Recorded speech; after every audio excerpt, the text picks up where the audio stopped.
Nice to see everybody. Thanks for coming out. Let me get my screen shared over here. We're gonna have a little bit of fun today talking about AI and MCP and a bunch of other related topics. I think I'm all organized here.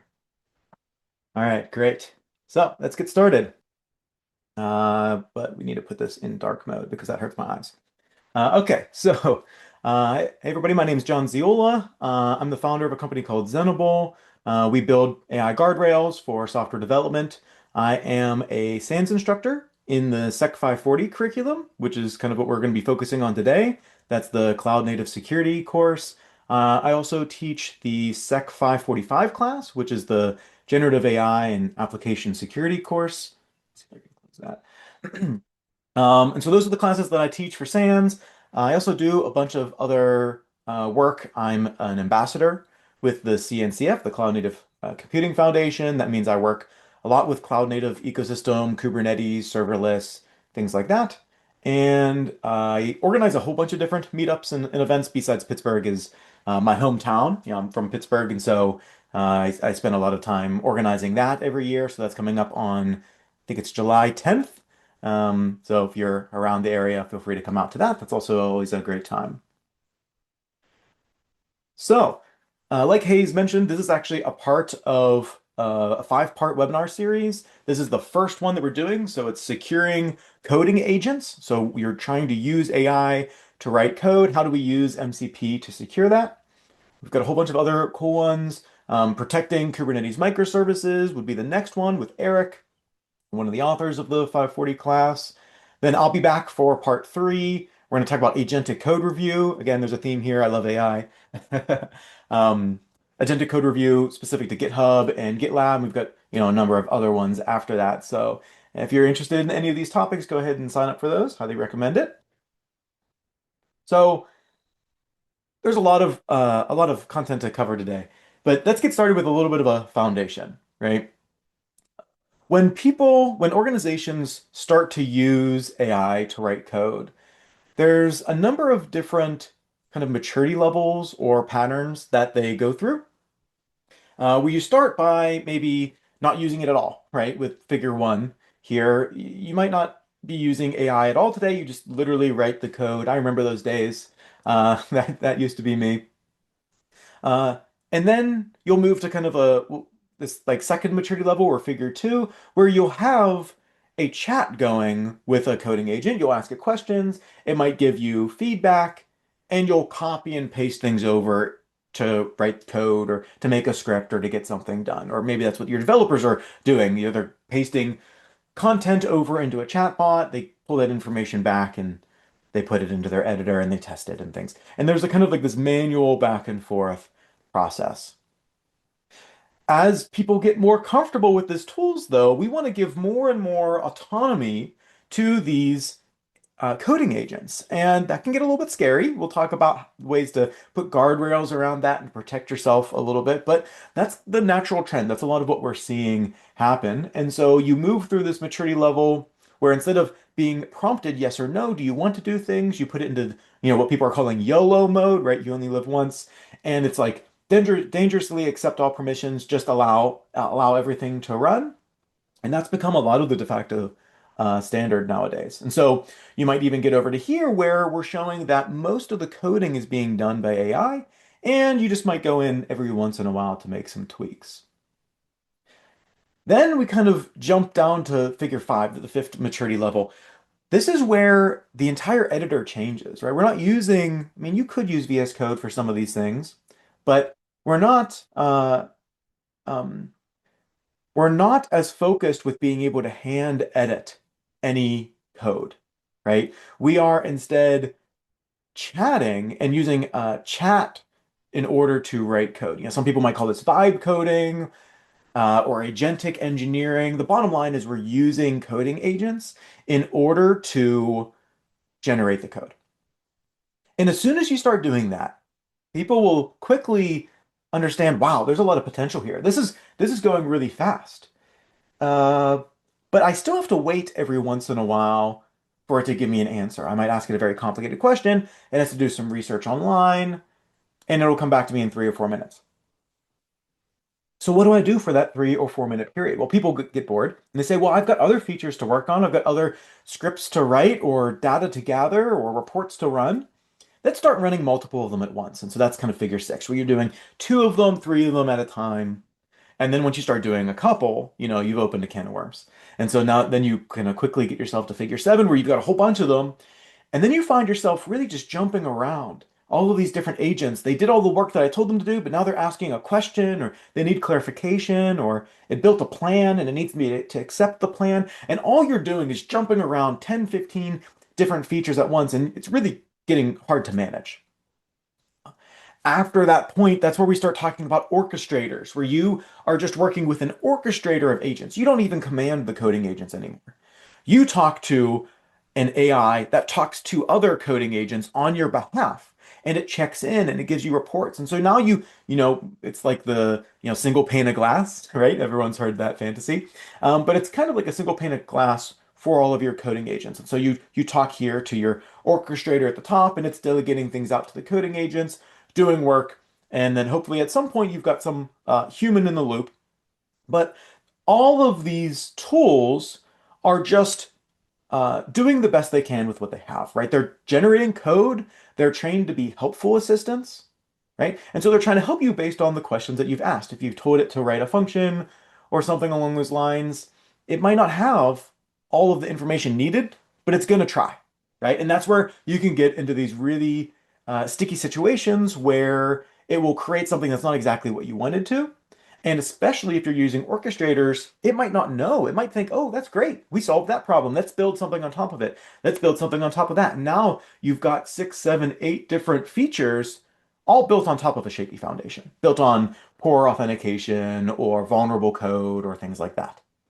So things very quickly spiral out of hand with these coding agents. But this is the normal progression. This actually comes from a blog post that I highly recommend looking at from a guy called Steve Yagi, and they had a project called Gastown that was released on January 1st that talks about a lot of this sort of stuff. And so when you're getting started with coding agents, the first thing you might want to say is, well, I find that I have to tell my coding agents the same thing over and over and over. I'm repeating myself. How can I not repeat myself? And so that's what these context files and roles files do. There's a number of different standards. Each of the different IDEs may have their own way of doing it, or there's a common standard called agents MD, right? I have over here. But the bottom line is these are just text files where you type out and you say, this is the way we do things here. We use a repository pattern. You have to validate input on APIs. You can imagine there's lots and lots of requirements that you might want to write into this thing. And it's very easy to get started. And so this is what a lot of people do. And you can share this file, you can put it in your code bases, so when a coding agent jumps into a code base, it automatically reads this file and gets some context, not just about the feature that you asked for, but what is the project that you're working in? How does it fit? Do you have microservices? Is it a monolith? Do you have one giant mono repo and it can go find everything it wants in that repository? Or do we have thousands of repositories across different version control systems and you have to pull context from those? So this is a thing that will commonly be the one of the first things that happens in a code base is that you start doing these context files. And once you have this baseline context, very, very commonly the next thing that's going to happen is MCP. I'm sure you've heard about MCP. That's in the title of this talk, right? The Model Context Protocol. And this is a way to programmatically retrieve and share information. It works a little something like this. So we've got a user and they're coding in some sort of coding environment, and they're talking to the LLM and they're saying, "Hey, I'd like you to tell me, what version of GitLab are we running on?" And maybe it doesn't know the answer, right? Very, very likely that's not going to be in the context file. It's something that changes regularly. And so it kind of responds with this special type of message saying, "Hey, I don't know the answer, but I'd like to ask. I'd like to ask my MCP server," right? And so if we ask it something about GitLab, maybe it'll ask the GitLab MCP server, which is over here. And that server is going to act very similar to an API, right? It's going to run some software. It's going to pull data from a database. It's going to read some files. It's going to do whatever it does. Those things are kind of out of our purview. We don't always get to see exactly what's happening there. And that's something you have to keep in mind is that these MCP servers are just like hitting an API. We don't know exactly what the code looks like behind it, but it'll do something and it will return some sort of a response back to the coding agent. And we will actually take that information and send it back to the LLM and say, hey, we asked you this question before. You said you didn't know. So we went and we got more information. Here's that additional information. What do you think now? And so ultimately, the LLM will respond with an answer and give it back to the user. Oh, okay, we pulled GitLab. We know that we're on version 1.2.3, and it'll get that back to the coding agent.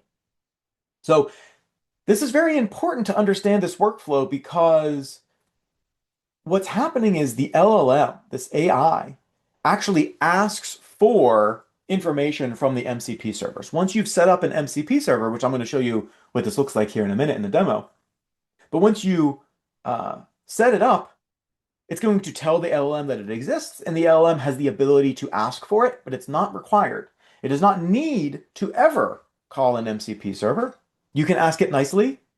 You can ask it not so nicely every once in a while, but it never actually needs to make that call. Most of these frontier models, the really popular ones, will do it. And then it's going to essentially take that API call flow behind the scenes, right? So this is how it works. Now, MCP as a protocol has a number of different parts to it, right? When we say MCP, we're really talking about a specification that has both server and client side features. On the server side, when we actually call that MCP server, there are things that we could do that are going to run code, and that's what's called a tool call. So a tool call is, I would like you to run some code for me, right? So I'd like you to open a pull request. I'd like you to retrieve some data. It can also retrieve resources or prompts as well. And so you can go retrieve a special prompt. Hey, every time we make a new feature, we have the special prompt for making new features that frames up how we want the LLM to, or the coding agent to address the problem. You can store that on an MCP server and retrieve that automatically. Same with other resources and contextual information. If you just need a data dump, if you need to say, oh, I need you to retrieve things from Splunk, all of the logs for the last 2 weeks, you could do that with a tool call. You could do that with resources to provide the sort of context. And that all happens on the server. And by far the most popular is a tool call, right? So when we talk about MCP servers, most of the time people are talking about tools, which is run code, but there are these other capabilities, prompts and resources. Now, another thing that is not very commonly used today, but I wanted to make sure I mentioned, was that there are actually client features as well. And of these, the most interesting to me is called sampling. So if you have an AI coding agent and it's calling an MCP server, the MCP server typically does not have its own AI. It's just giving you a prompt, knowledge, or it's running deterministic regular code. If it needs to do something smarter or more flexible, like using an AI, the concept is that the MCP server would actually send a request back down to the client via sampling and say, hey, would you mind sending this to your AI real quick and giving me the results of it? So there's a lot of reasons why this is interesting. One is that you could ensure control over the AI that's being used by your MCP servers if they provide sampling back down to the coding agent. And also you can ensure speed of the MCP server because it doesn't need to do the AI inference, which can take a long time. There's a number of other reasons why you might want to do this. This is not a very popular feature as far as adoption goes. I see it as one of the kind of like up and coming features though, and there's potential for it, and it's built into the specification 100%. So I wanted to make sure that I shared that with everybody while we are talking about MCP. And like I said, MCP is very much like an API. And so it actually uses a specification called JSON RPC, which is just a way of saying we make a very formal request, right? This blob right here, we're going to actually the LLM will create this JSON field, and that's how it requests that we call an MCP server. And in it will include uh, how it's at, think of it like an API call. It's going to fill in the blank for, what data is it requesting, which tool is it running, things like that, right? So the LLM actually outputs a JSON schema, which tells the coding agent, oh, we've got to go request something from an MCP server now. The LLMs cannot actually make API calls themselves. Very important distinction. Many people misunderstand when we talk about MCP servers. LLMs output tokens, they output text. That's all that they do. They can output text in a special format that tells another system to make an API call, these tool calls. But the LLM itself does not actually have a network connection that it can make to anything. It just makes tokens. Okay, so we have our development environment. This is a quick mock-up of it. We'll get into the lab in a second here.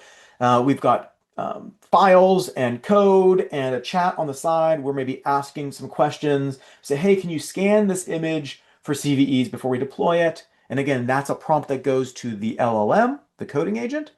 It might identify that we have an MCP server that does this sort of thing. It will output the JSON that says, let's call that MCP server and do it. And it will run, in this case, Trivscan or get pods or whatever information. It gets the information back to the LLM, and then the LLM will tell you in your chat kind of what the results are. And another really important thing to note is when you configure an MCP server, what that does is it adds some description information and how to call the API into the context window of your coding agent. And so I thought it would make sense to talk a little bit about context window management and how that can cause mistakes and vulnerabilities and not following requirements. So when you start with a coding agent, you always have some level of a system prompt. You are Claude Code. You have access to read and edit and grep, right? And so in the editors, in Cursor and Windsurf, they have these what are called system prompts, baseline instructions to get them started. Very generic. But that might take up some little amount. We over here 5% of your context window. A context window is just how much can the LLM remember or take in really at one time. And when you start up a coding agent to perform a task, it will load those context files. Remember, we have ClaudeMD, AgentsMD. Those are your instructions, maybe specific to a code base or a file path or a user, whatever it is. These are just markdown files that say lots of words, and you're going to feed that in as well. And at startup, it will always load those in.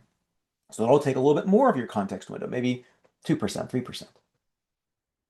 Then you load your MCP server. And again, once it's configured, all this stuff happens automatically, but you notice it had a much bigger impact on this context window over here. So there's lots of tools, lots of schema definitions, lots of descriptions, all kinds of stuff gets added to what gets sent to the LLM so that the LLM knows about it and could choose to call it when it needs to, right?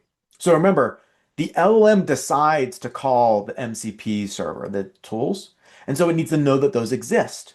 And it needs to know how to call them. That's this MCP schemas. And that gets added into your context window automatically. You can see you can add a lot of bloat. We'll talk about why that bloat is really important here in a second. Then you actually ask a question. Hey, can you fix the SQL injection? That is very, very small. Like your actual conversation ends up being a very, very small portion of what matters, of what actually gets sent to the LLM. Fix the SQL injection vulnerability with a massive pile of MCP server tools and descriptions and system prompts and other information. And then it'll say, okay, let me read this. It might even prompt you. You have to hit allow. It reads a file. Those files get brought into the context window. And then it finally gives you an answer, right? So, and you can see we've filled about half of this context window, right? So we've got about half full and half empty. And you might say, great. Well, if we haven't used all of our context window, we've got half of it to go. No problem, right? Well, there's actually context window management is a massive focus area right now because LLMs significantly drop off in quality as you add to the context window, as you fill up that context window. It's not full or not full. There's this gradient as you keep adding things in, you see a drop off in quality. And so this was a white paper that came out, I think a year and a half, 2 years ago. And this is still true today, but this is kind of like my best uh, illustration of this concept where if you have between 0 and 8,000 tokens, they measured how good is the LLM at following instructions. And you see here it's quite good, right? It's darker blue, 70.9% of the time, 73.5% of the time it did what you asked it to do, for whatever definition you'd like to use. So if you don't give it a lot of bloat, these extra context tokens, it does a pretty good job. And these are all different models. These rows are different models, and the columns are how much context we've given them. As you add more context, you see that they're dropping off, and these essentially become unusable, right? These models completely are not useful after 16,000 tokens, and even the best models, this is I forget which one of these is which, but one of them is like a pretty modern version of ChatGPT at the time, went from 73% to 29% ability to uh, follow requirements, follow requests. And that was only at 64 to 128,000 tokens. We're talking about 200,000 tokens, sometimes more. And so the bottom line here is as you add things like MCP servers and custom context files and system prompts, you are going to start your developers off with a system that operates like this, right? The more that gets filled into their context window, the less likely it is to actually do what they asked it to do and not get confused, essentially distracted by that other information, right? If I gave you a book, a book, Harry Potter, and in the middle of it, I asked a question, I wrote in marker, I asked a question, and you have to read the whole book, start to finish, and then at the end answer the question, you can imagine that you're not going to do as good as if you just had the question, right? So managing how much you put into the context window is extremely important. And so there's a couple quick alternatives I'll talk about, different techniques to manage this problem, some of which use MCP, some of which don't. So one of them is skills. You've probably heard about skills. They've become quite popular, and these are little pluggable ways to add these context files, right? What's called a skill MD. So you can see on the left here, we've got the security review, a Kubernetes deploy, a Terraform plan, and they have the skill MD. That's the instructions, right? That's what the skill is. And the when you invoke a skill, like when you load it into your system, instead of needing a schema definition like an MCP server does, it's essentially an API. How do we call the API?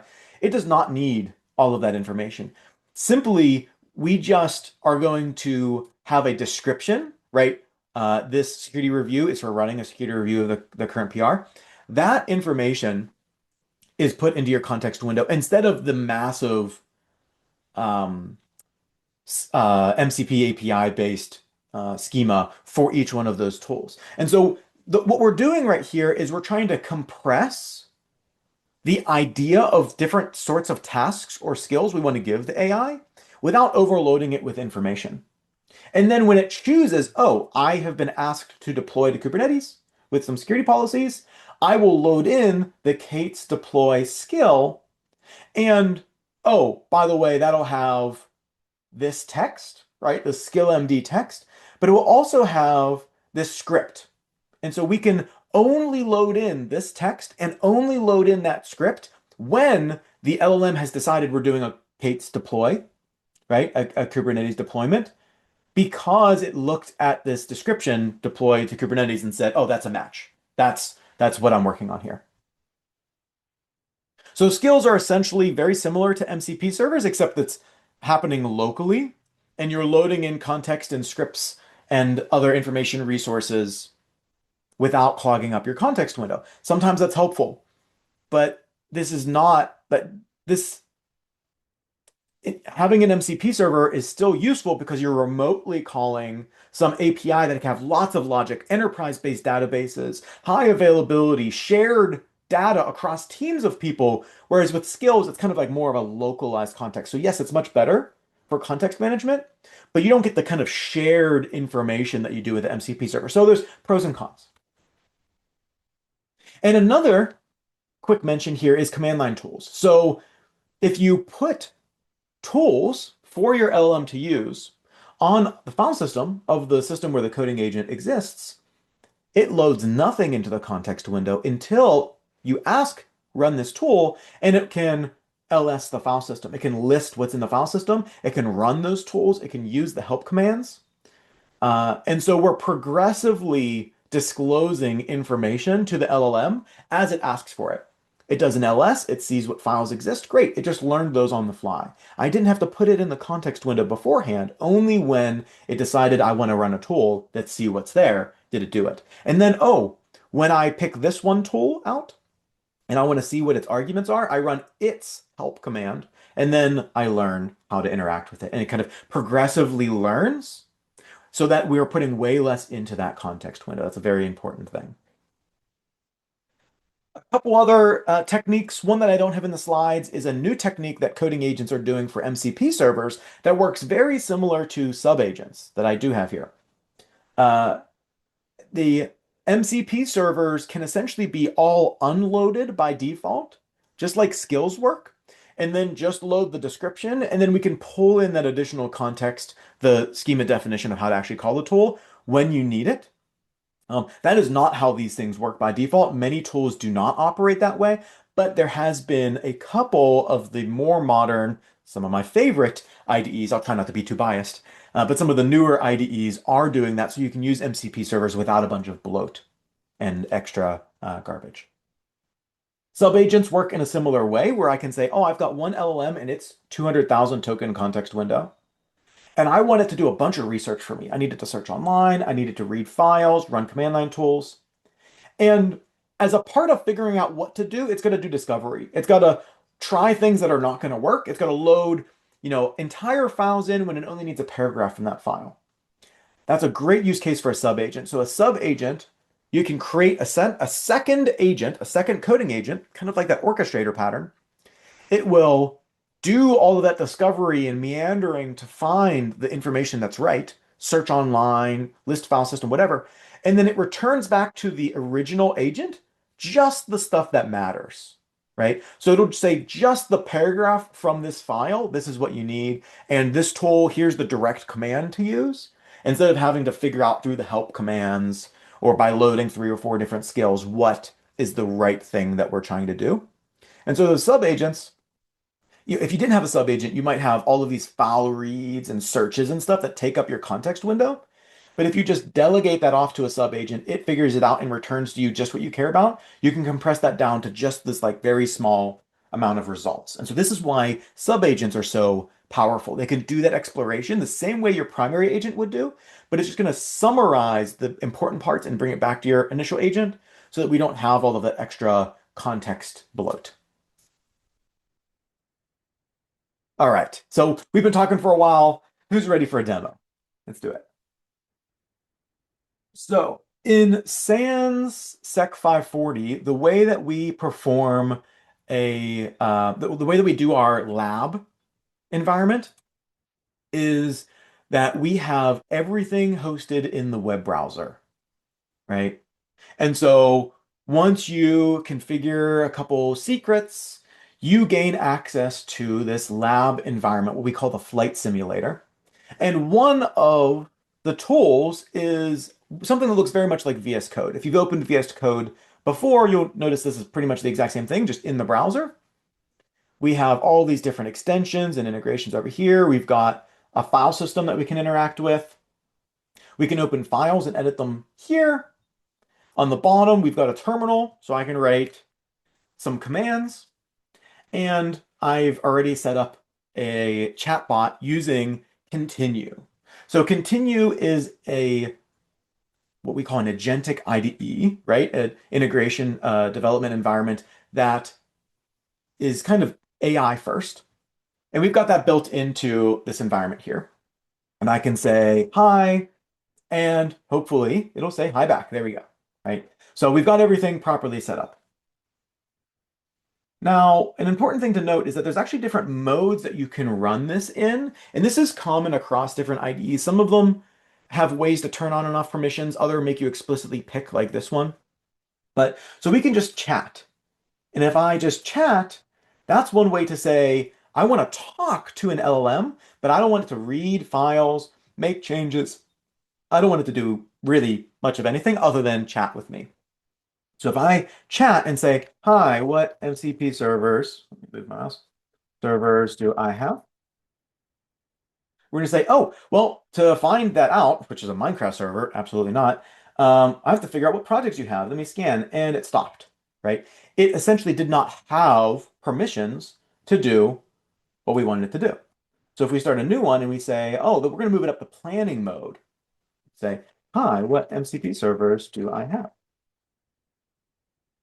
Now, oops, yeah, I shouldn't have done that slash because now I got a little bit confused. Um, there we go. So it found a couple of things, right? We've got the semgrep MCP, which is installed, and it actually figured some things out. And you could see here that it listed files and it did more things. In the plan mode and in the agent mode, it has more permissions. Planning is mostly for doing the research and figuring out what should we do, what's the right way to do it. And then agentic approaches are actually write the code, maybe run command line tools, do debugging, maybe fix my sandbox environment, redeploy my infrastructure as code, things along those lines, right? And so I'm using an MCP server, but I didn't show you how it works yet. So how about I do that? So let's see, is it this one right here? There we go, great. So if I go into the settings and tools, I can see that I actually have some built-in tools. This is built into the IDE, like reading a file or making a new file. Those are actually tool calls. And that's very important because we're going to talk after this demo about other things you can do to protect yourself against unwanted tools being run. But the way that all of the agentic IDEs that I'm aware of work is that they have built-in tools like reading files and writing files, and that's how it actually under the covers edits text files to add code into them. So these are all the kind of built-ins. And then I can extend that with MCP servers, specifically the tools. And we can say over here, GitLab and SemGrep. So SemGrep's a great security scanning tool. GitLab is a version control system. And you can see here they have 172 tools. So if I turn this on, all of these files, all of these tools, their descriptions and how to call them gets added into my context window. And guess what? That's a lot of stuff. And in fact, if we go back over to the chat, so I've turned everything on now. I go back over to the chat, let's start a new window and say, what MCP servers do I have? With everything turned on, I actually expect an error, right? And the error, if I look at this error output, it's going to say there's a maximum of 128 tools that you can even support. OpenAI set a limit, and they said there's too much for our LLMs to actually think about when you're sending us over 128 tools. That's just way too much stuff. The quality the quality drops off a cliff. And so they set a hard limit. 128 is all you can do. So, and we were sending 185 of them. Great.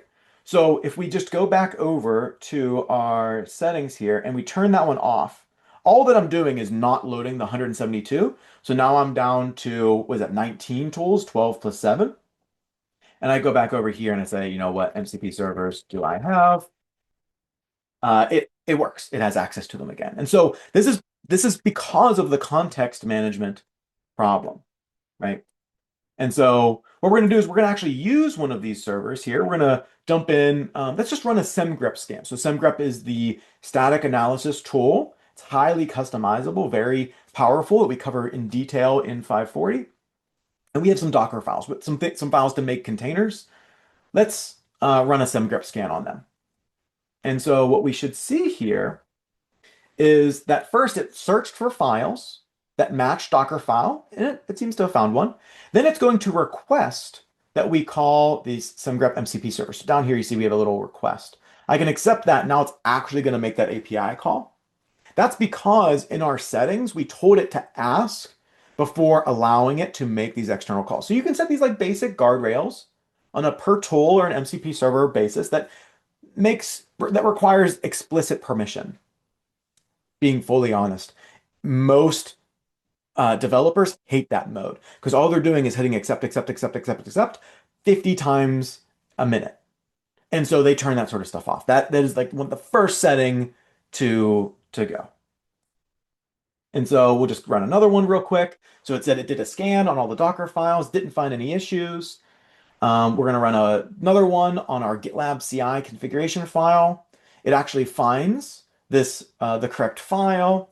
We're going to accept the request. It's going to run a scan, and here we go. It did not find any issues or vulnerabilities. That's actually quite interesting because there are issues in it, right? We purposefully have problems in this file, and I actually just added a backdoor to it a couple minutes ago, right? And so there's a backdoor in here, but this did not find it. This is a security tool that's focused on looking at very deterministic patterns, which is extremely powerful. Determinism, like being able to run it over and over and getting the same results, is really powerful for audit logs, for helping with audits to prove that you did do certain things and you did look for that problem. MCP servers are not deterministic. If you remember back to the slides, the LLM needs to ask to run the tool. And the LLM can be confused by lots of things in its context window. So if it just simply forgets, even if you explicitly tell it to, it could forget and not run the security scan every time you want it to. That's a massive problem with MCP servers. There's ways to work around this, which we'll cover in a bit. But the bottom line is MCP servers are at the request of your coding agent.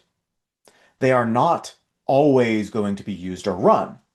And the more information we give the coding agents, the less likely they are to remember when we do or don't want them to do certain activities like call these servers. So, one of the things that we can do, another tool that we can use, if we just go over here. So I installed a free tool, a free command line tool that does an AI-based scan of code, right?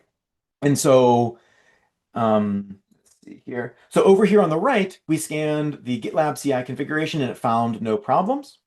Let's just run this check command. So we're going to send it up to an agent to review.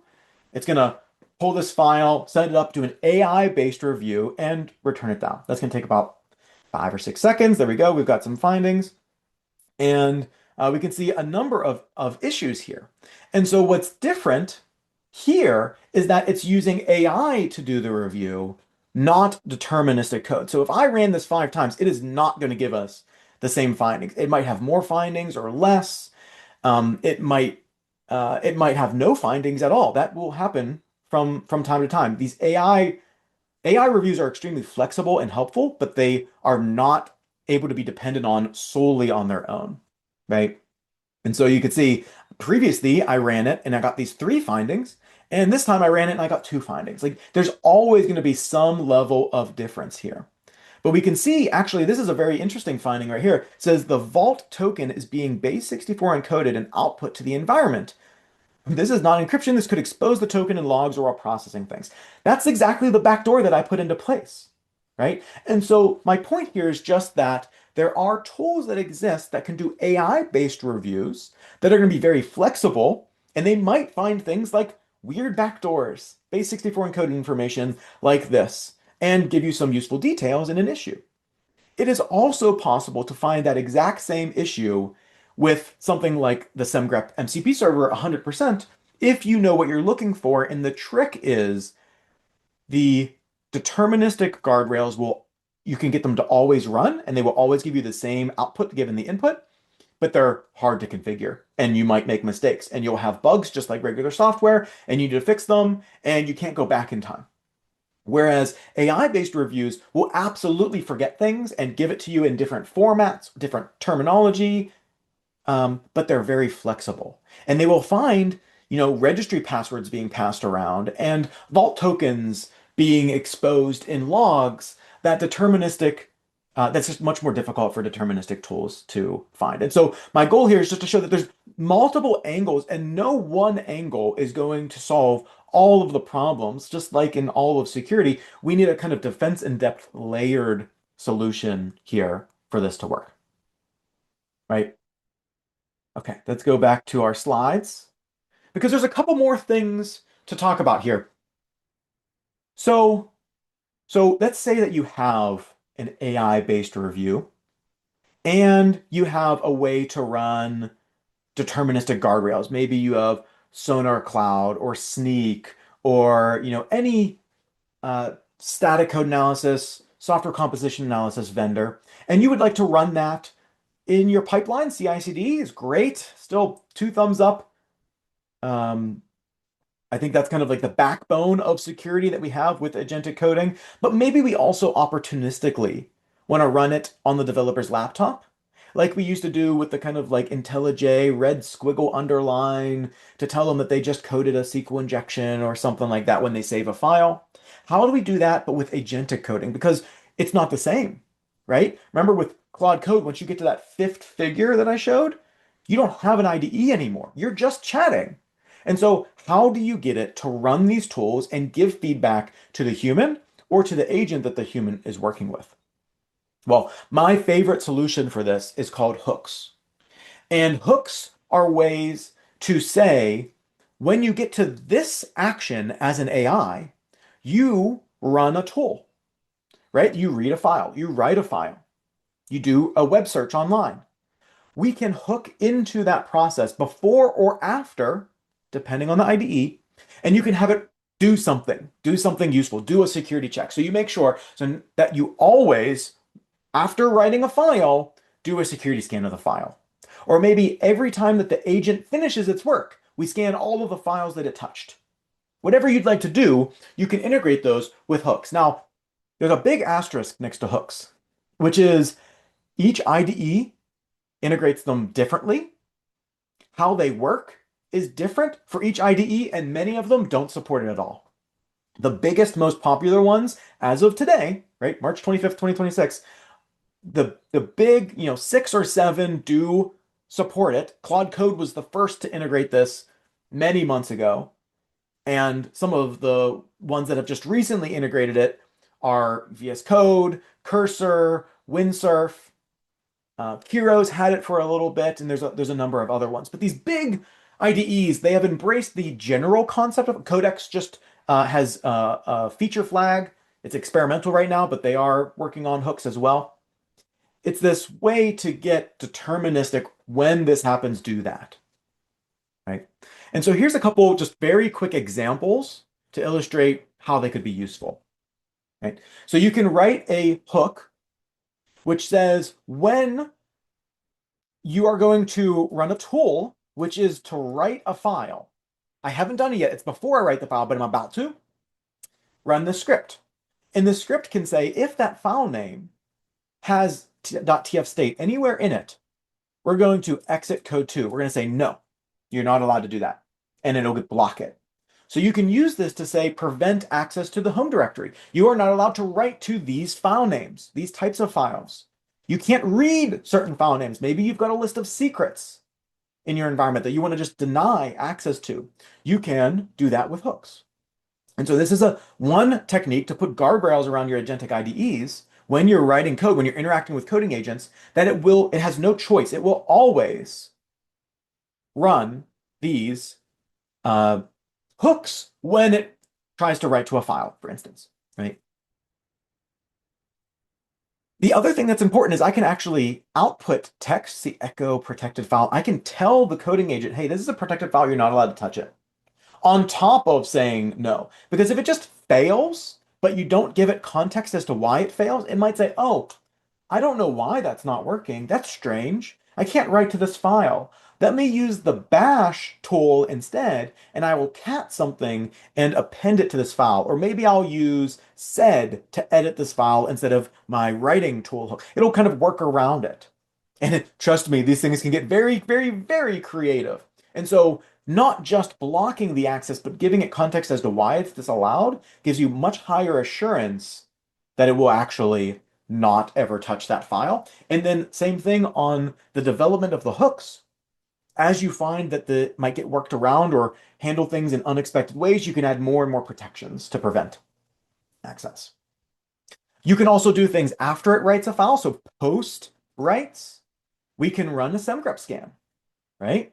And then we can give feedback to the AI. Hey, you're not blocked. You already wrote the file, but we scanned it and we found some issues. There's a SQL string interpolation, SQL injection.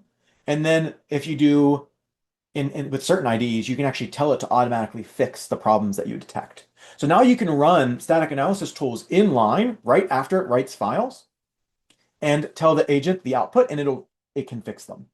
Now, I would not recommend always doing it this way. This is how I used to do things after each file write. The bottom line is the way that agents work is they might write little bits of files multiple times, or they might go in loops where they edit one file, then another, then back to the first, then the second, and if you check the file every time it writes to it, it's gonna be very inefficient. And so there's better approaches to this, like checking all of the files that an agent edited between its start and stop point, which gets to batch things up. It's much faster and more efficient. You can do things in parallel, etc. Right? So for performance reasons, to not, kill our developers, we want to maybe batch these things up or do it more efficiently. There's all kinds of other techniques. And then the last thing I'll mention about hooks is that you can actually augment information. So if the user submits a prompt, I can use hooks to add information to it. I can add a special, I can hit an API endpoint, get some information that's team shared, but it's in your special database. And I can add that into the context of the AI, and I'm not going to exit non-zero. It's just adding this information. So these hooks are really, really powerful tools for adding and enriching the full development lifecycle and experience. So you can add tools like static analysis or just provide other helper actions. And so one of those actions could be to run semgrep, like we showed before, or that command line tool. It might also be to run an agent that checks your code, right? So remember we said that AI is flexible and these guardrails are fast, but they get things wrong sometimes. So if you want a flexible review, you can use AI agents at integration points and you can kick them off using hooks. Or you can kick them off a number of different ways, manually, when you commit a file, when you actually do a git commit. Well, you could do this whenever you do a pull request. That's becoming quite popular, is to get AI to actually post comments on your pull request or your merge request, say that it found things. There's all kinds of different pros and cons to when you do it. This is not the sort of solution where you find as far left in the development lifecycle as possible and you implement it there.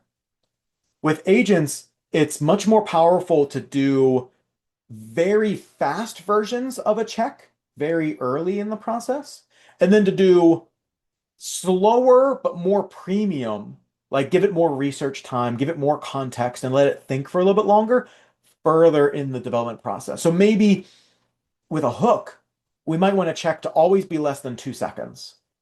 But to gather the information you need to do a really good AI check might take 12 seconds.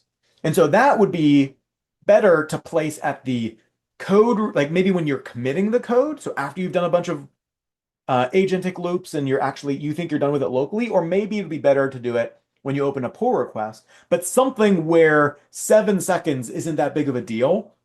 But I'll tell you, 2 seconds might not sound like a lot, but if you're writing code and you keep getting 2 second delays added in 50, 60, 70 times a day, it's going to get quite annoying and it'll probably get removed. And so the point here is that we want a belt and suspenders approach. We want to run these reviews at various points in the life cycle, but optimize for which point they're at.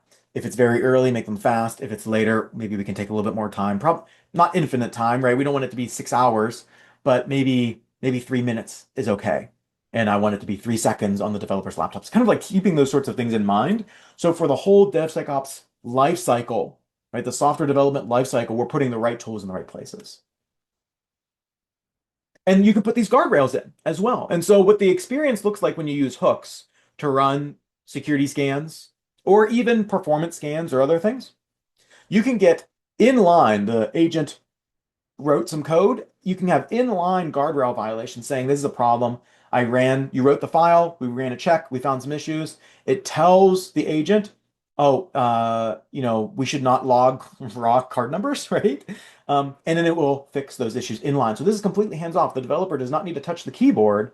Once you set up these hooks and guardrails, the AI writes mistakes and it gets checked and fixed automatically. And the goal here is not to remove the human from the loop, but instead to make it as high quality as possible by the time a human looks at it, right?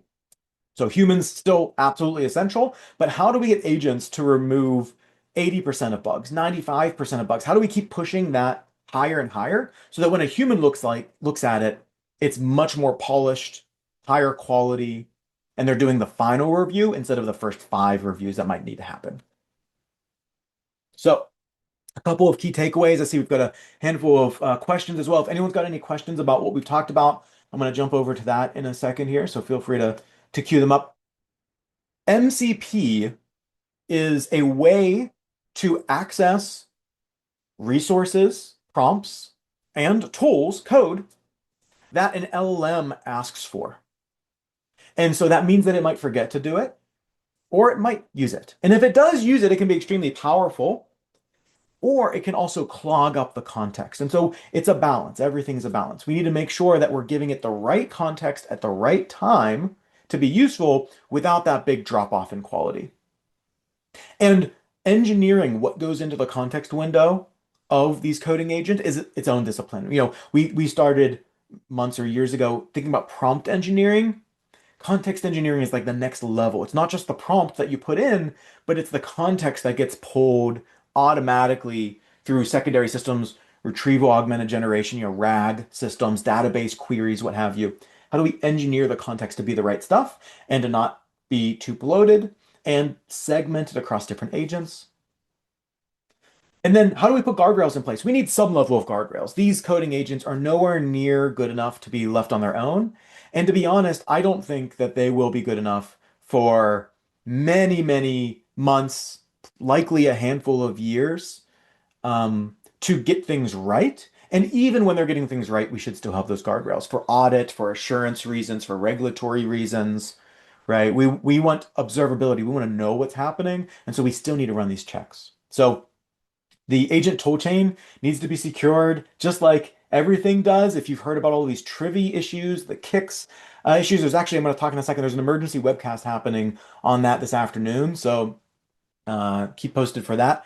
But we need to secure this like any supply chain. And in order to scale this, we need to have deterministic guardrails, AI-based reviews, a layered approach to wrap and integrate with our coding agents for things to succeed. So I'm going to take questions here in a second, but just a quick announcement about the Cloud Security Exchange. So if you're not familiar, we have a whole 2-day summit on cloud native security. We'll be talking about plenty of AI things in San Francisco. I'm going to be there. I'm going to be teaching the generative AI security class just following the summit. So highly recommend coming out, checking that event out.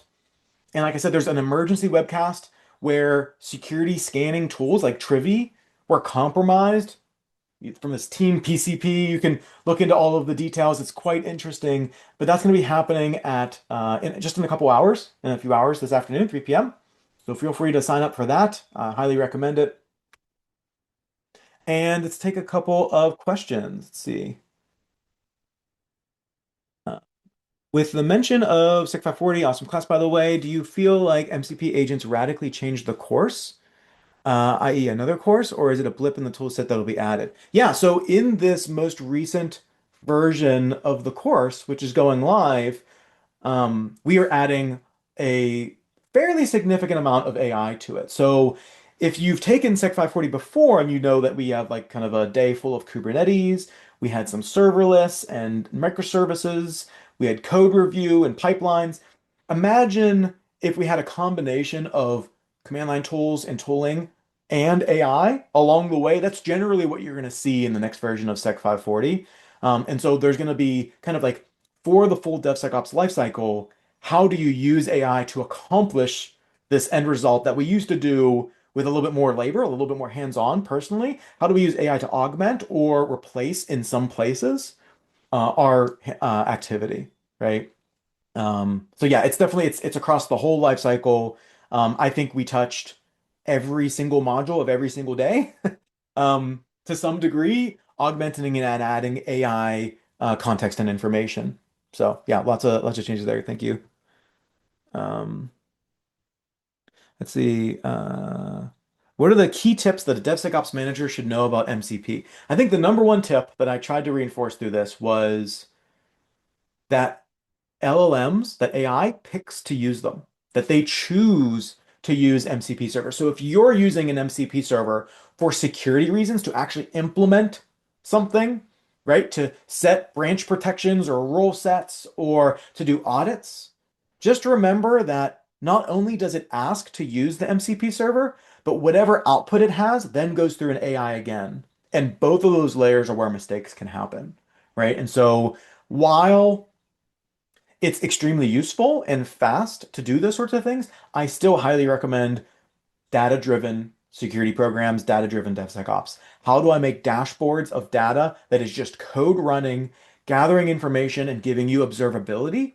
And then you can correlate what the flexible, fast-moving agents are doing with the data that you're seeing, and it should always kind of reconcile. It always should make sense. And if you're not using data to prove what activities are happening in your environment, that's kind of where I would start is just get something, the easiest possible data you can measure done and being measured, stored somewhere and viewable, because you'll probably learn a lot during that process. Then improve the data that you're gathering to make it the things that matter. Just simply get something, an MVP, right? Minimal viable product, then improve it, and then kind of cross-reference that back to the MCP server findings. And then there's a whole separate part of this, which is securing MCP, right? If you're rolling out MCP servers to your developers, how do you put guardrails around them? The hooks are extremely powerful. There's a number of command line tools and agents that help with this, and proxies as well. So the MCP proxies give you a centralized enforcement point, like we used to have traditional firewalls and API gateways, so you can manage the use of MCP servers and kind of centrally turn them on or off. And then where you can't do that, something like an EDR agent or similar to manage the end user devices themselves and see what's configured and kind of learn, right? Gather information and learn about what your users are doing. Populate your dashboard for it so you know when new things are being adopted quickly. And if you've got one MCP server that's just everyone's using all of a sudden and they found a way to install it, you want to know about that quickly so you can do a security review, maybe put a pause on that or quickly respond to that activity. Um, okay, yeah, good question. So LLM as a judge. So the question is, since AI agents are non-deterministic, do I recommend running multiple agent reviews? I've seen LLM as a judge thrown around. LLM as a judge is a specific technique that means when that you use an LLM to judge the output of something else, usually another LLM. So you have one agent doing something and then you have another agent judging it. In my experience, and I've done this a lot, the LLMs love other information from LLMs. So if an LLM made it, it's highly likely another LLM will not judge it very harshly, which is not great, right? We want it to actually be critical and find issues. And so I do recommend running multiple AI reviews. I do recommend using LLM as a judge, but being honest, the LLM as a judge approach does not work super well. What works better is run one, two, or three high quality AI agentic reviews in parallel because there's not going to be a lot of overlap. Typically, what I find is that they'll actually kind of compose together very nicely. You could use an LLM as a judge to find mistakes or to remove false positives, right? And then couple with that something deterministic. Again, it doesn't really matter what it is, but just put something in place and make sure that it's functional. So, all right, great. Thanks everyone for the questions. That's all we have time for. Unfortunately, I know there's a couple left. If anyone wants to connect with me on LinkedIn, feel free to send me a message, ask me your questions. I love this topic. I will happily talk about it as long as I can. If you're interested in this sort of content, take a look at the next upcoming classes. Eric, Dakota, David are teaching in Orlando, Denver, San Diego, all beautiful places, by the way. So I would love to see you at these events, and I hope you all have a great rest of your day.